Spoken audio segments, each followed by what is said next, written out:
Muito bem-vindos a uma aula de câncer de colo uterino. Gente, o objetivo dessa nossa aula de hoje é falar sobre a neoplasia maligna do colo do útero. A gente tem a aula sobre HPV e as neoplasias intraepiteliais cervicais, e essa aula é a aula sobre o carcinoma invasor do colo uterino, que é quando a gente já tem doença, então, invasiva capaz de provocar metástases à distância. Gente, então assim, esse assunto de câncer de colo de útero, de neoplasia de colo de útero, ela é um assunto que acaba aparecendo em algumas provas mais específicas, com mais frequência.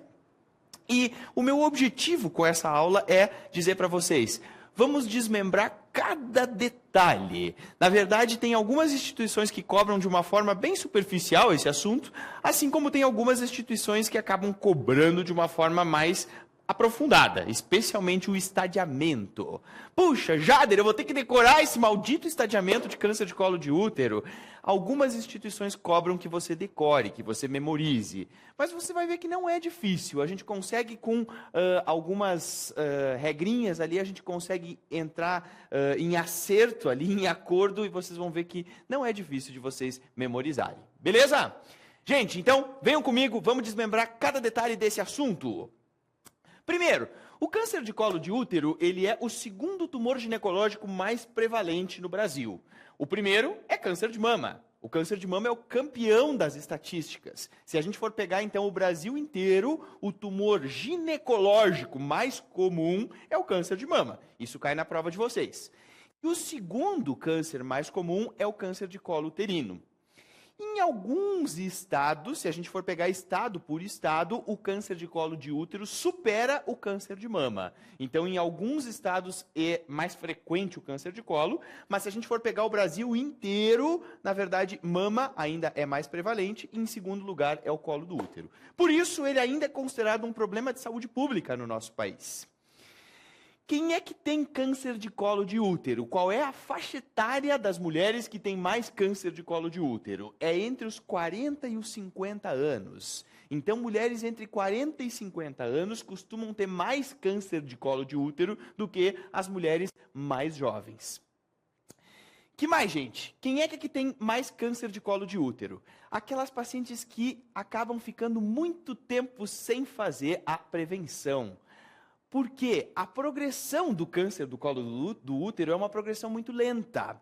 Até uma NIC2 se transformar numa NIC3, essa NIC3 crescer, tomar forma, multiplicar suas células, até que ela tenha algumas células que conseguem passar a membrana basal, como vocês estão vendo aqui, e ter essa capacidade de provocar metástases à distância, nós temos aí um tempo de pelo menos 7 anos. Então, gente, a paciente tem que ter aí pelo menos 7 anos sem fazer nenhum tipo de prevenção para ela ter uma neoplasia invasora de colo de útero. Claro que tudo é variável. A gente sabe que algumas mulheres têm uma progressão um pouquinho mais rápida e alguns tipos histológicos também têm uma progressão um pouquinho mais rápida. Mas, em média, até uma NIC se transformar num carcinoma invasor, a gente tem um tempo aí de 7 anos. Por isso que a evolução dessa doença é uma evolução super lenta. Via de regra, quem acaba fazendo um diagnóstico de uma neoplasia agressiva, invasora de colo uterino, em estadios mais avançados, é porque provavelmente perdeu algum tempo aí de fazer a prevenção e deixou de diagnosticar no estágio que ainda era NIC. Ok? Bora lá, gente! Olha só!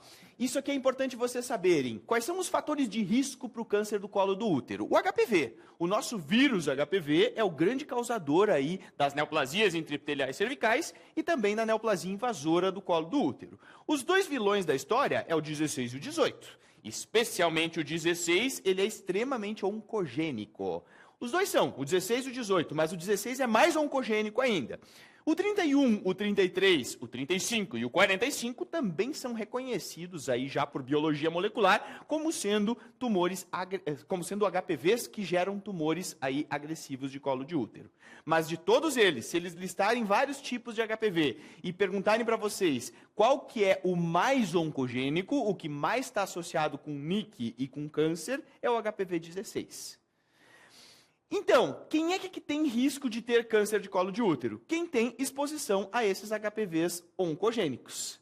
São as pacientes com múltiplos parceiros, então pacientes que tiveram múltiplos parceiros, ou então a paciente que tem um parceiro só, mas esse parceiro tem várias parceiras, ou seja, o parceiro é exposto. Se ela teve a primeira relação sexual precocemente, também é um fator de risco para câncer de colo de útero, isso também cai em prova de vocês. Quanto mais cedo ela começou a sua vida sexual, mais cedo ela foi exposta ao vírus HPV, mais chance dela ter câncer de colo de útero ao longo da sua vida. Gente, o que mais é fator de risco? Isso aqui cai nas provas também. Multiparidade. As mulheres que têm vários filhos, que são multíparas, têm mais câncer de colo de útero do que as mulheres que têm um filho só, ou então que são nuligestas. Ok? Outro fator que é muito importante, que aumenta, que acelera o ciclo do vírus HPV, é o tabagismo. O hábito de fumar também é um fator de risco para câncer de colo de útero. Isso cai muito em prova, porque, na verdade, o HPV é uma coisa que quase todo mundo sabe, que o HPV é fator de risco para câncer de colo de útero. Então, eles geralmente colocam, às vezes, na prova, aqueles que as pessoas têm que pensar um pouquinho, puxa, será que é, será que não é? Gente, cigarro, tabagismo é fator de risco, sim, para câncer de colo de útero. Porque ele acelera, se ela entrou em contato com o vírus do HPV, ele tem essa capacidade de acelerar o ciclo do vírus e aumentar a velocidade da carcinogênese HPV induzida. Então, é sim um fator de risco para câncer de colo de útero.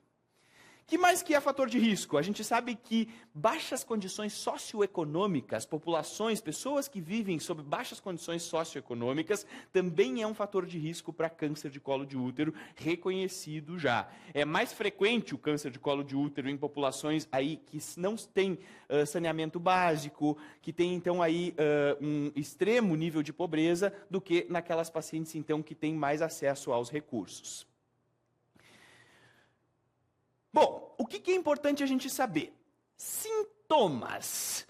Quando a gente fala em sintoma de câncer de colo de útero, esse é o grande problema, digamos assim, dessa neoplasia.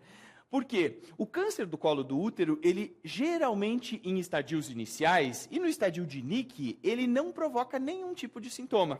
Nesse estágio de lesões pré-invasoras, que são as neoplasias intraepiteliais cervicais, a paciente não vai ter sintoma nenhum.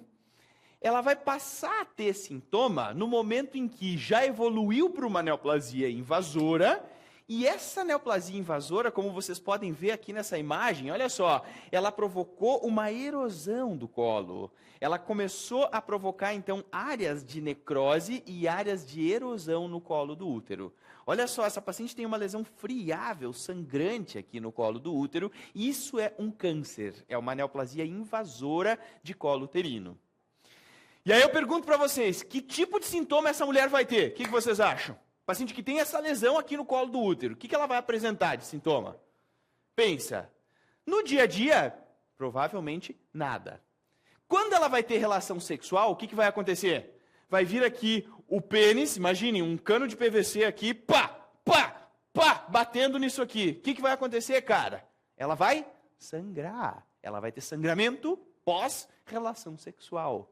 Como é que a gente chama semiologicamente o termo de sangramento pós-coito? A gente chama de sinusorragia. Não esquece disso aqui para sua prova.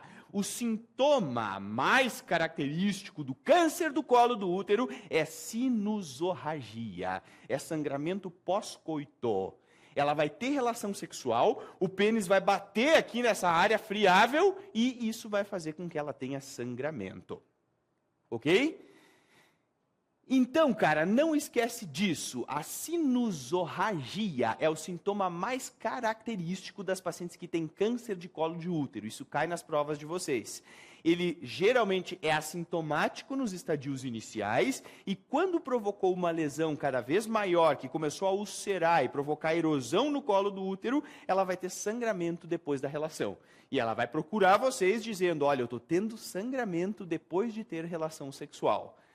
é a coisa mais comum, mais frequente da gente encontrar no exame físico. Então você vai colocar o espéculo na sua paciente e vai ver aquela lesão ulcerada ali no colo.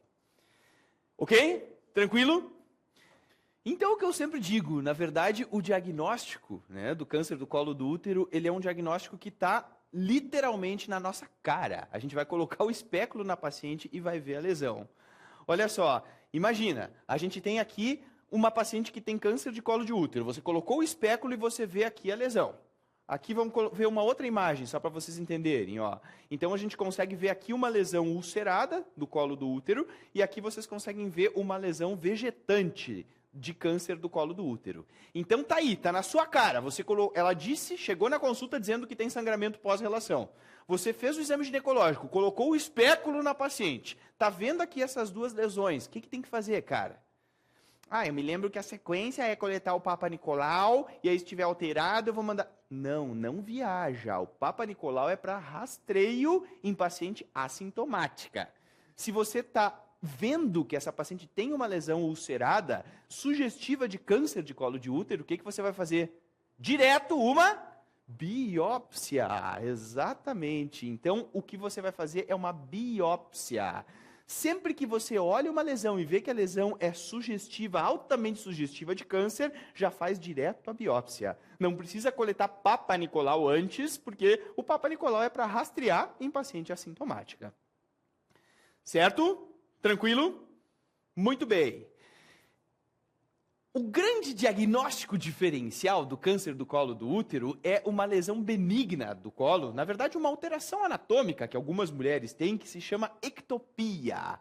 Cara, olha só, vamos examinar essa paciente.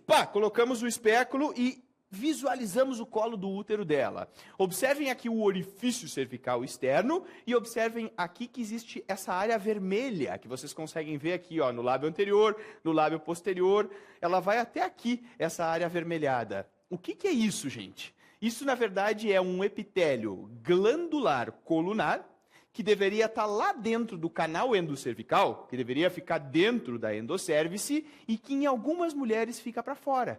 Vocês vejam, olha só, um trecho aqui ó, de mais de 1 centímetro de epitélio glandular.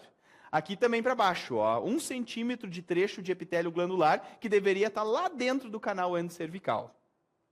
Isso se chama ectopia. Algumas mulheres têm esse achado, que é chamado ectopia.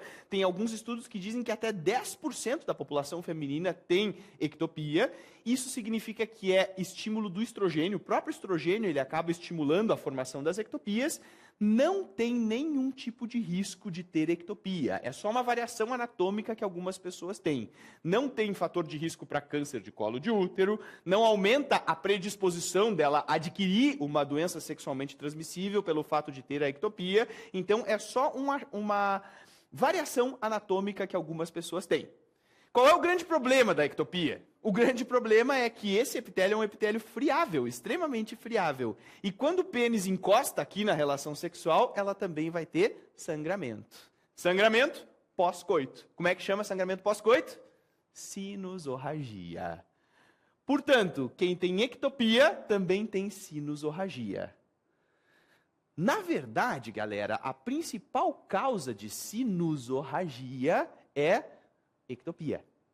Se a gente for pegar pela epidemiologia, ectopia é muito mais prevalente como causa de sinusorragia do que o câncer do colo do útero. Porém, todo mundo que tem sangramento pós-coito, todo mundo que tem sinusorragia, precisa no mínimo ser examinada para ver se realmente é uma ectopia, se é só uma ectopia. Porque eu preciso descartar a possibilidade de câncer de colo de útero. Entendido? Então, tanto a ectopia quanto o câncer provocam sinusorragia. Do ponto de vista de epidemiologia, o que é mais prevalente? Ectopia, com certeza, muito mais prevalente do que câncer. Mas todo mundo que tem sangramento pós-coito precisa ser examinada para descartar a possibilidade de câncer. É que nem sangramento pós-menopausa, né? A principal causa de sangramento pós-menopausa, o que é? É a atrofia. Mas todo mundo que tem sangramento pós-menopausa precisa ser submetido a uma histeroscopia diagnóstica porque eu preciso descartar a possibilidade de câncer de endométrio. Ok? Certo? Beleza. Muito bem, gente. Em relação à anatomia patológica, à histologia, quais são os tipos histológicos de câncer de colo de útero que a gente tem? Na verdade, existem vários tipos histológicos, mas os mais frequentes, então os que respondem por quase 100% dos cânceres de colo de útero, são o carcinoma epidermoide e o adenocarcinoma. O carcinoma epidermoide, ele ainda pode ser chamado de carcinoma espinocelular, que é a mesma coisa que epidermoide. E é a maioria, 70% a 80% dos cânceres de colo uterino são epidermoides, são espinocelulares. Então, a grande maioria deles tem esse tipo histológico. E a gente ainda tem aqueles tumores do colo do útero que são originários lá do canal endocervical, do epitélio glandular, que são os adenocarcinomas. Bom, o que é mais prevalente? O carcinoma epidermoide. Mas qual que é o tipo histológico mais agressivo, que costuma ser mais agressivo? O adenocarcinoma. Então, o epidermoide é mais prevalente, mas o adeno é mais agressivo. Ele tem um comportamento biológico mais agressivo do que o epidermoide. Então, gente, o carcinoma epidermoide ou espinocelular é aquele carcinoma que vai surgir, então, nessa região da ectocervice, que é a maioria dos tumores de colo de útero. Já o adenocarcinoma é esse que surge nessa região que aparece aqui em amarelo. Ele acaba sendo, então, mais agressivo, ele tem um tipo de comportamento mais agressivo do que o epidermoide, porém, ele é a minoria. Felizmente, ele é a minoria. Só para vocês entenderem aonde que surge cada um. Então, nessa linha tracejada em azul, é onde surgem os carcinomas epidermoides. Essa linha tracejada em amarelo é onde surgem os adenocarcinomas. Gente, sobre o estadiamento, então, eu sei que vocês devem estar pensando assim, vou ter que decorar isso aí, eu estava esperando esse momento do estadiamento, puxa vida, tem um monte de detalhezinho que eu preciso saber sobre isso.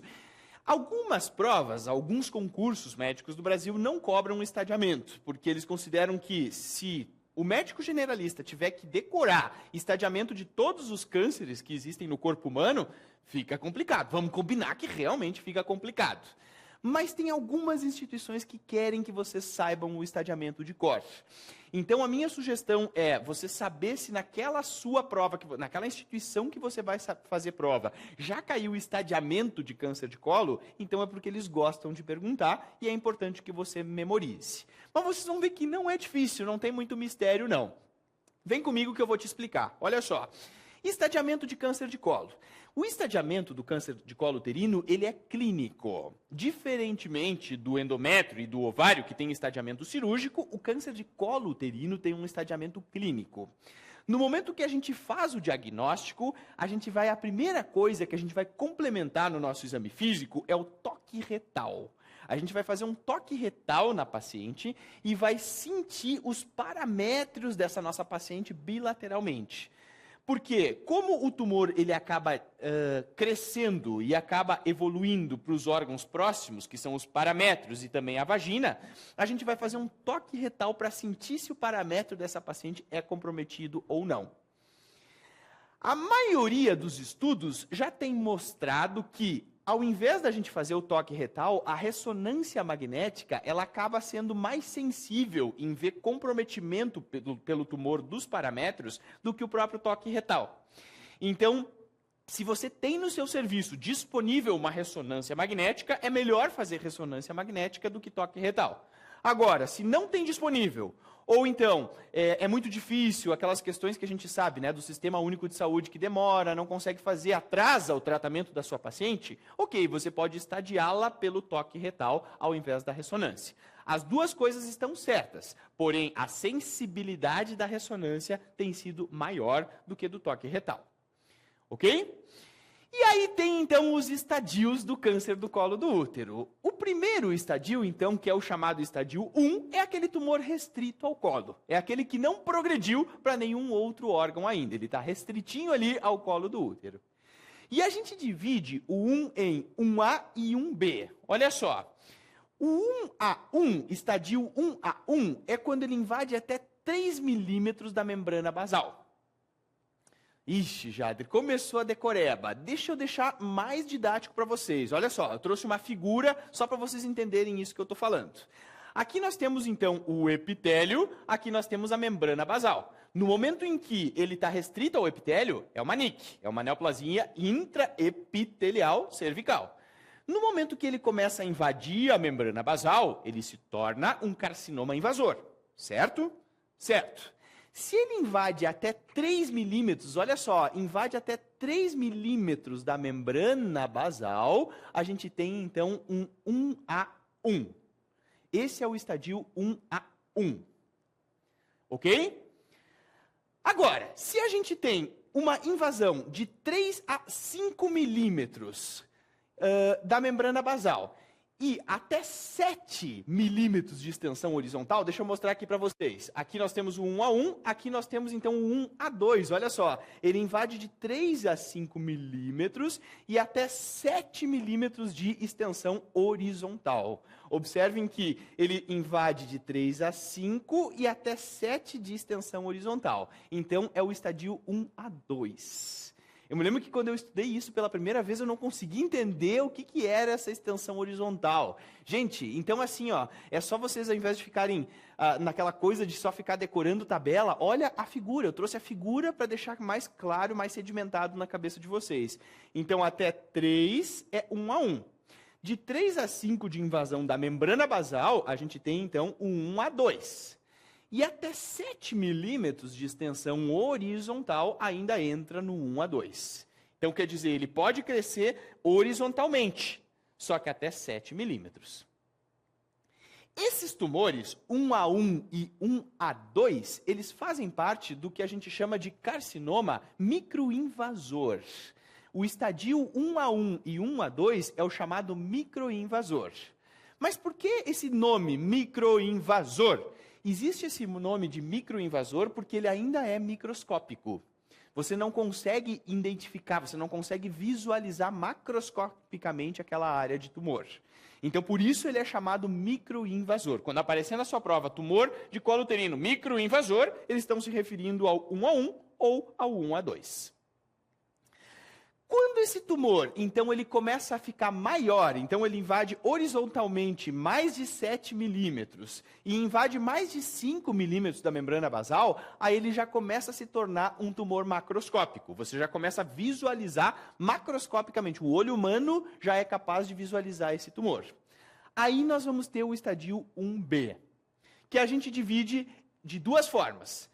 Se ele tiver menos de 4 centímetros, ele é um 1B1. Ele é um tumor macroscópico com menos de 4 centímetros. Às vezes, a gente ainda pode ter um 1B1 que não é bem visualizado no exame especular, mas é raro. E o 1B2 é quando a gente tem o tumor macroscópico maior do que 4 centímetros. Então, nós temos o 1B1 e o 1B2. Mas todos eles ainda são estadio 1. E o que significa estadio 1? Que está restrito ao colo, que não passou para nenhum outro órgão vizinho ainda. Está tudo ali no colo do útero. Tranquilo? Entendido? Muito bem. Quando o tumor começa a invadir outros órgãos, aí a gente sabe que ele começa a ir para a vizinhança. Né? Então ele está ali no colo, o colo está crescendo. Imagina, o colo estava lá normal, tinha NIC2, NIC3, daí ele começa a sofrer uma neoplasia invasora, ele começa a crescer, as células começam a progredir. O que vai acontecer? Ele vai crescer, crescer, até que ele começa a invadir os vizinhos. E quais são os vizinhos? Os vizinhos são os paramétrios e a vagina.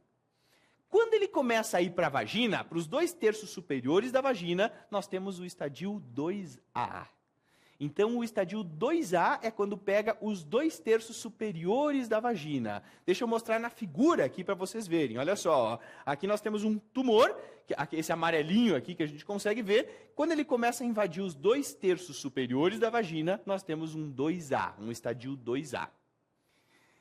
E recentemente, o que a gente sabe? Que o estadio 2A foi dividido ainda em 2 estadios, em 2A1 e 2A2.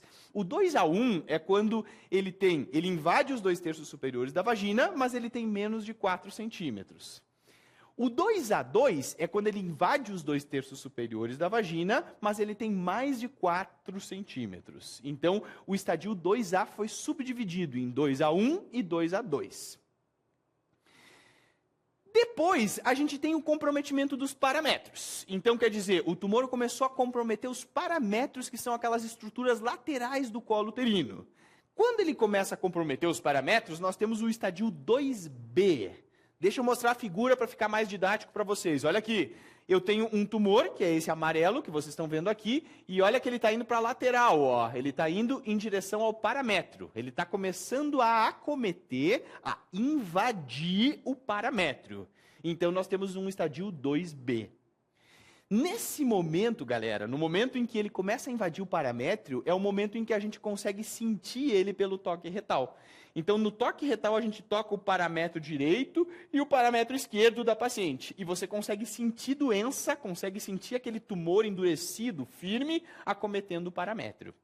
Claro que a ressonância, como eu disse para vocês, ela acaba sendo mais sensível. Mas aquele profissional que é treinado, ele consegue realmente sentir o tumor acometendo o paramétro direito ou esquerdo. E aí a gente tem o estadio 2B. Quando ele acaba indo até o terço inferior da vagina, imagina, ele cresce tanto que ele chega lá embaixo, lá no terço inferior da vagina, nós vamos ter um estadio 3A. Então, é isso aqui a figura, ó, deixa eu mostrar para vocês. Quando ele desce lá em direção ao terço inferior da vagina, nós vamos ter um estadio 3A. E quando ele pega os paramétros, só que ele vai até a parede pélvica, nós temos um estadio 3B. Deixa eu explicar para vocês, olha só. Eu me lembro que também, quando eu li isso aqui pela primeira vez, eu pensava, mas como assim vai até a parede pélvica? Que viagem isso? Olha só. O estadio 3B é quando o tumor ele invade o paramétrio, começa a invadir o paramétrio, então seria um estadio 2B, só que ele consegue chegar até o osso ilíaco. Olha que loucura, ele invade tanto o paramétrio que ele vai até o ilíaco.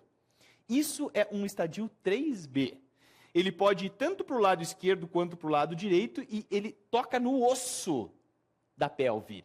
Ele vai até o osso ilíaco, então nós vamos dizer que eu tenho um estadio 3B de câncer de colo de útero.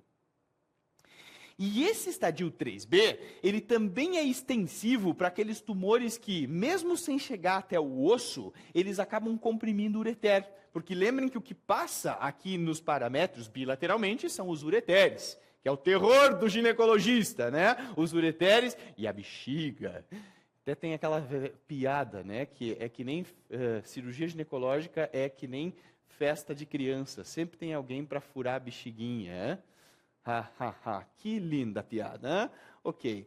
Mas o que acontece? A gente sabe que esse tumor ele começa a crescer até o paramétrio e no momento até o osso da bacia e no momento em que ele começa a comprimir o ureter, ele tem então aí também ele é chamado estadio 3B. Pode acontecer dele nem chegar lá no osso, mas se ele já está comprimindo o ureter, já é um estadio 3B. Tá, Jader, mas como é que eu vou saber se está comprimindo o ureter ou não? Na verdade, você vai saber que está comprimindo o ureter porque ele vai provocar hidronefrose. Então, você vai ver que a paciente tem hidronefrose ou até já tem um rim não funcionante. Ela, inclusive, já teve uma falência daquele rim. Então, rim não funcionante ou hidronefrose significa que já está comprimindo o ureter.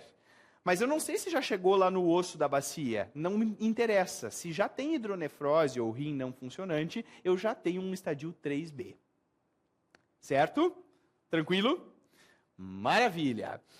Bom, e o que seria o estadio 4A? O estadio 4A é quando a gente tem invasão da mucosa da bexiga ou do reto. Então, ele começa a invadir bexiga e invadir reto. Isso é o estadio 4A. E se ele provoca metástases à distância, então metastatizou já para os linfonodos pélvicos, já temos metástases pulmonares, por exemplo, que é um local comum de metástase de câncer de colo de útero, a gente vai ter um estadio 4B. Que é o último estadio aí, então, do nosso tumor. Entendido, gente? Tranquilo? Muito bem. Para deixar mais didático, eu trouxe um vídeo do estadiamento que eu acho que fica mais fácil de vocês entenderem. Olha só, acompanhem aqui comigo. Aqui nós temos as células neoplásicas restritas ao epitélio. Quando elas estão restritas ao epitélio, nós temos o estadio de Nick. Então, nós temos aí a Nick 2, a Nick 3... E a progressão das NICs para o carcinoma invasor leva mais ou menos 7 anos. Quando essas células elas começam a invadir a membrana basal, nós vamos ter então o estadio 1, que é quando eu tenho já um carcinoma invasor do colo uterino, mas que ainda está restrito ao colo. No 1A1, então, invade até 3 milímetros da membrana basal. No 1A2, a gente tem invasão de 3 a 5 milímetros e até 7 de extensão horizontal. Agora, quando o tumor já é visível, nós vamos ter o 1B. 1B1 é menor do que 4 centímetros, 1B2 é maior do que 4 centímetros. Gente, ele começou a cometer vagina, olha aqui, tem tumor na vagina. Começou a cometer a vagina, nós temos o estadio 2A, ok? Lembrando que o 2A é dividido em 2A1 menor do que 4 e 2A2 se for maior do que 4. Já o estadio 2B é quando ele pega os parâmetros, um dos dois parâmetros ou ambos. O estadio 3A é quando ele pega o terço inferior da vagina e o 3B é quando ele acaba ou indo até o osso da bacia ou provocando isso aqui, uma hidronefrose ou rim não funcionante. O estadio 4A é quando ele pega a bexiga, olha ali, ó, a bexiga acometida por tumor, ou o reto, olha lá, o reto acometido por tumor.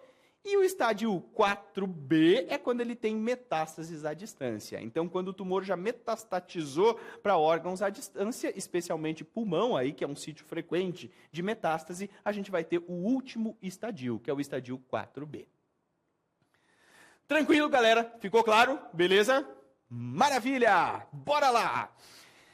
Em relação ao tratamento, como é que se trata, então, câncer de colo de útero? Na verdade, o tratamento é de acordo com o estadiamento. A gente vai estadiar a nossa paciente e vai tratá-la conforme o estadiamento clínico que a gente fez.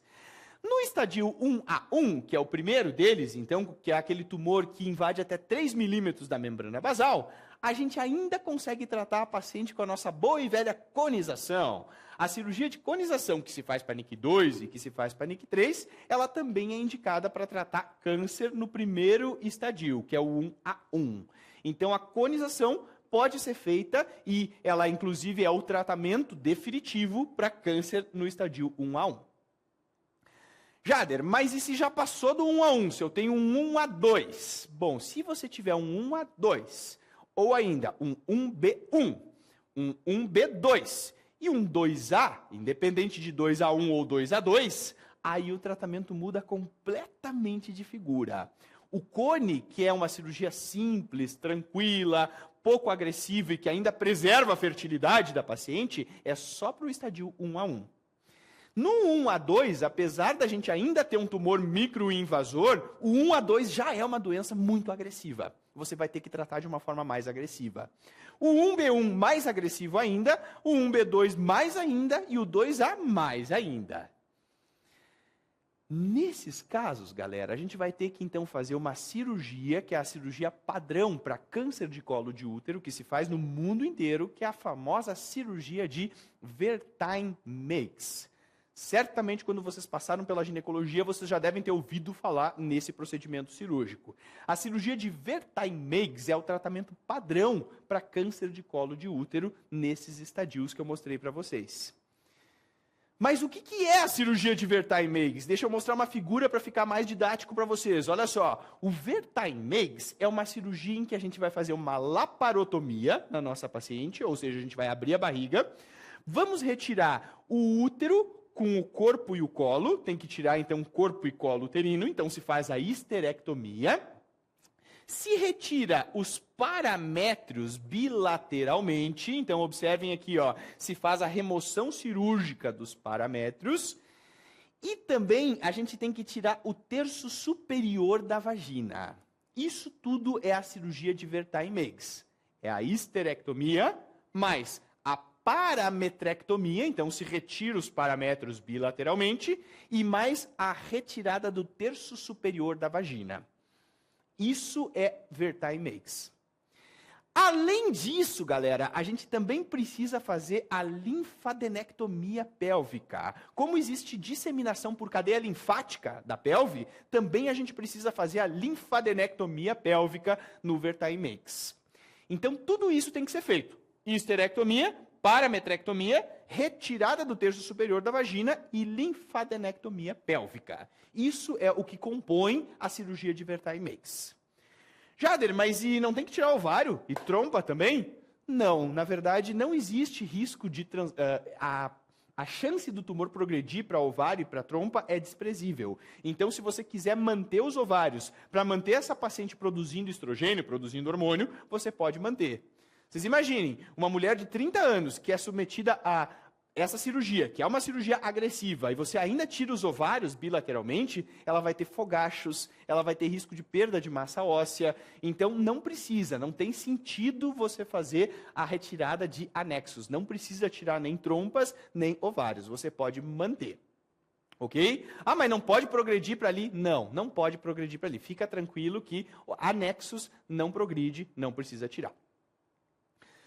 Tranquilo, gente? Ficou claro? Entendido? Muito bem. Bom, mas e a partir do 2B? Se a nossa paciente chegou lá naquele estadio em que não dá mais para fazer Vertai Makes, qual é o estadio 2B mesmo? O 2A é quando ele acomete os 2 terços superiores da vagina. O 2B é quando ele começa a acometer os paramétros. Você faz o toque retal ou pede uma ressonância e vê que tem paramétro comprometido. Nesses casos, se tem paramétrio comprometido, não adianta mais a gente fazer cirurgia, porque mesmo você retirando paramétros, tem muita chance de você deixar doença na sua paciente. Então, a partir do estadio 2B, não dá mais para a gente fazer tratamento cirúrgico. A partir do estadio 2B, a gente perdeu a indicação de cirurgia e a paciente vai para químio e radioterapia. Isso é uma das coisas que mais cai em prova, então presta bem atenção nisso. Vocês vão se lembrar de mim quando vocês chegarem na prova e tiver isso. Vão levar aquele chato lá falando isso várias vezes. Puxa, e é que caiu mesmo. Gente, não esquece. Por isso que é muito importante a gente saber se o paramétro está ou não está comprometido. Se você fez um toque retal e vê que o paramétro está comprometido, ou você fez uma ressonância e vê que o paramétro está comprometido, é estadio, no mínimo, 2B. Certo? Claro que se tiver já acometido até o osso, já é um 3B. Mas o que é importante você saber? Que se já chegou doença no paramétrio, a paciente é inop, ela é inoperável. Ela só vai ser operável até o 2A. A partir do 2B, ela não pode mais ser operada. Por quê? Porque você tem uma chance muito grande de deixar doença na paciente e logo, meses depois, ela ter uma recidiva local. Na verdade, não é nenhuma recidiva local, é porque ficou doença nessa paciente. Então, a partir do 2B, passa a ser inoperável. Ela começa a ter indicação, então, de químio e de radioterapia. Na verdade, o tratamento padrão mesmo é radioterapia. A quimioterapia, ela deve ser prescrita à base de cisplatina, que é um quimioterápico, que é a cisplatina, que acaba sendo um agente radiosensibilizante. Então, a quimioterapia é a base de cisplatina, o objetivo da cisplatina é só aumentar a radiosensibilidade tumoral, porque o tratamento padrão mesmo para paciente, a partir do estadio 2B, é a radioterapia. Ok? Entendido? Ficou claro?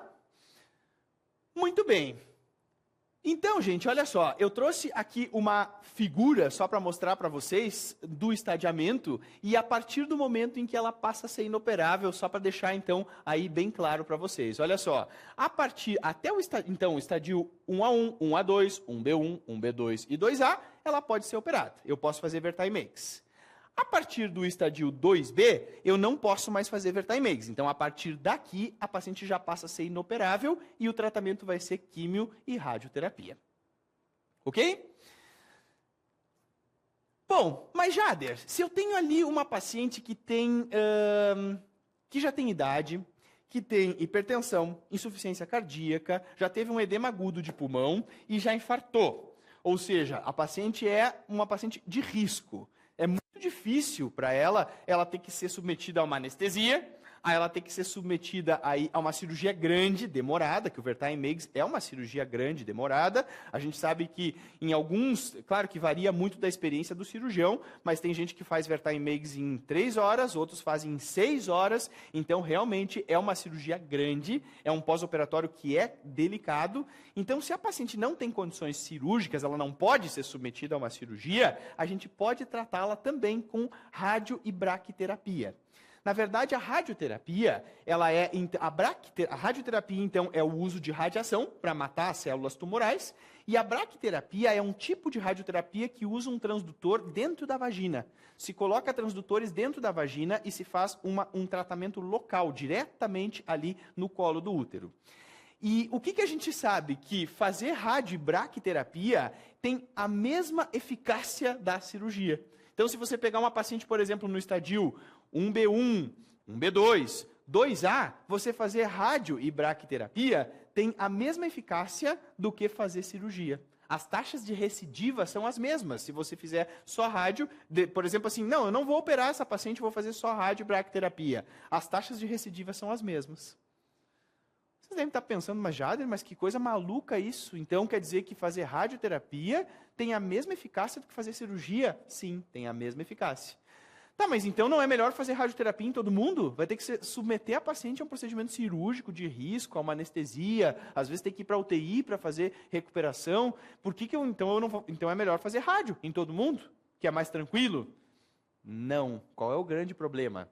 O grande problema é, não sei se vocês já viram no estágio que vocês passaram da ginecologia, vagina de paciente pós-radioterapia. A vagina fica totalmente atrófica, ela fica totalmente fibrosada e é muito difícil as pacientes conseguirem ter atividade sexual depois. Então, a rádio e a braquiterapia realmente deixa a vagina com muita dificuldade para a paciente ter relação sexual. Ela tem dificuldade para preservar a função sexual da paciente. Já a cirurgia, ela fica com os 2/3 de vagina e ela preserva a função sexual. Então, por isso que hoje, apesar da eficácia de fazer rádio e braque é a mesma de fazer Vertain-Meigs, até o estadio 2A, ainda se opta mais por fazer o Vertain-Meigs, porque o Vertain-Meigs preserva a função sexual. Ela não tem prejuízo para a função sexual como ela tem na radioterapia. Agora, claro, se você discute com a sua paciente, a paciente diz, não, eu não pretendo mais ter atividade sexual. Às vezes tem paciente que diz, eu não quero mais. E eu acho que eu não gostaria de ser submetido a uma cirurgia, ok, a gente pode fazer a radioterapia, que as taxas de sucesso do tratamento são as mesmas do tratamento cirúrgico. Entendido? Beleza? Ok, muito bem. Então, gente, o grande objetivo, né, dessa aula, como eu expliquei para vocês no início, era desmembrar cada detalhe de câncer de colo de útero. Foi isso que eu tentei fazer, então, nesse nosso encontro. O objetivo foi eu desmembrar o que era mais importante e foi o que eu trouxe aí para vocês, para a gente discutir. Se tiver dúvida, se vocês não entenderam algum ponto, por favor, me escrevam, que a gente está aqui justamente para responder o que vocês não entenderam. Beleza? Meus amigos, um excelente estudo para todos e qualquer dúvida, entre em contato. Obrigado.